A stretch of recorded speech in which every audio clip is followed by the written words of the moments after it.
Hi, everyone. John here with PT, Dan Sandler Training, PTS. Dan, how are we doing? Great. Great. All right. Let's talk about first impressions. You use the phrase visual judgments. And there's that aspect that we are, as people, we tend to be judgmental on the first thing we see or sense.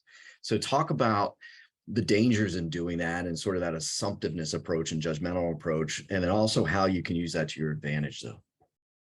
Well, I don't know that we want to use it to the advantage. I mean, I choose the different word perhaps, but Okay. I mean, here's the idea. We can't judge a book by its cover. We've all heard that saying.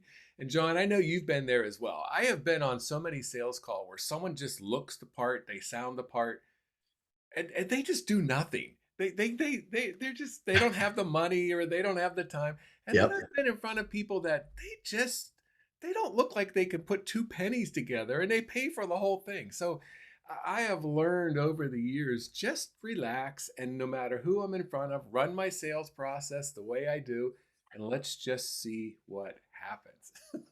Yeah, my thought on using it to an advantage is it's a great way to ask questions so you don't become too judgmental. Ask about the person, ask about the individual, draw some things out.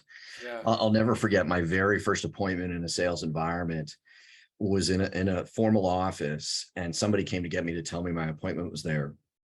And they proceeded to tell me that the guy left dirt from the elevator to the chair he was sitting in the lobby. And then it continued into the conference room that we went into. Well, it turned out he was a very well-known engineer, flown around the world to do various projects. So he was doing quite well for himself, but he also owned a farm. And he literally came from the farm and the horses to the appointment. So taught me a lot right out of the gate. Yeah, one of the good books to read about that kind of stuff is The Millionaire Next Door.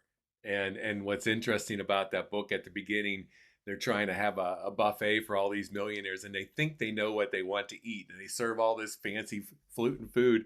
And that's not what they wanted. They Not what they were wanted a looking good for. old barbecue. Yep. Yep. So you never know. Yeah. And realize though that people are also doing the same about you. Yeah. So they're starting to form their own judgmental aspects when they meet you as well. That's Goes a two really ways. good point because do we want to drive up in our expensive looking car, come out in our expensive looking clothes to meet with someone that's in blue jeans? I think we would all look and go, no, that's a mismatch. Well, that's an over exaggerated mismatch. But there are things we do in sales calls that are mismatches as well. And maybe it's time to step back and look and say, hey, am I really being genuine here or am I playing, some sort of a role that makes me look higher than I might actually be? Yep. There we go. All right, everybody. See you again tomorrow.